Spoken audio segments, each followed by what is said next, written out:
We're going to show you how to make this beautiful velvet bag kit from Odile bailloeul. Cut out the panels and the handles at the edge of the printed part. Cut the border in two and turn one half so it faces the other direction. Place the two pieces right side together and stitch. Press the fleece to the back of the lining and then copy out the two faces and the border onto the lining piece. You have enough space to cut out a pocket. If you wish, you don't need to line the handles. Fold the handles in half long ways, clipping as you go, and stitch the long edge and one of the shorter edges. We stitch the shorter edge to make it easier to turn with the tool. The turning tool isn't essential, but it does make life easier.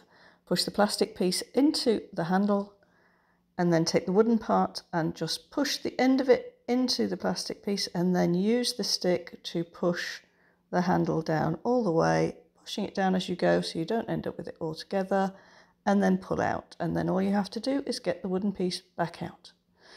Now flatten the handle down and top stitch each side. Repeat for the second handle.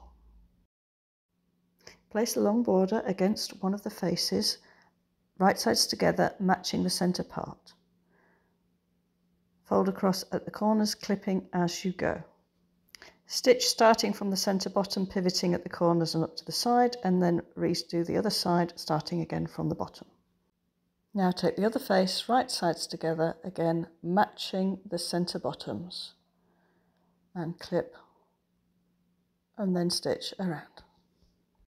To make things neater, it's a good idea to just clip into each corner, making sure you don't snip into the stitching.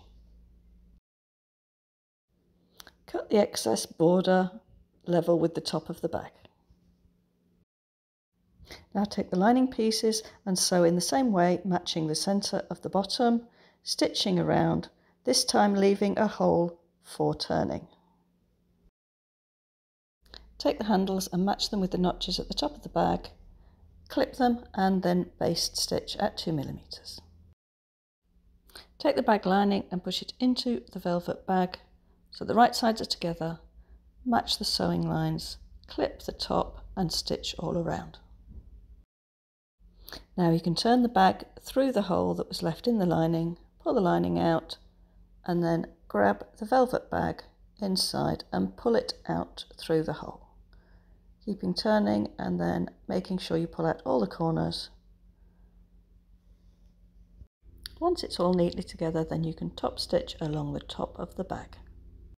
As an optional extra, you can take some Jeffy-Tex or a piece of cardboard and just feed it in through the hole at the bottom to keep the bottom of the bag a bit firmer. Hand stitch the hole closed. Et voila, a beautiful velvet bag with two different sides that you can find on our site.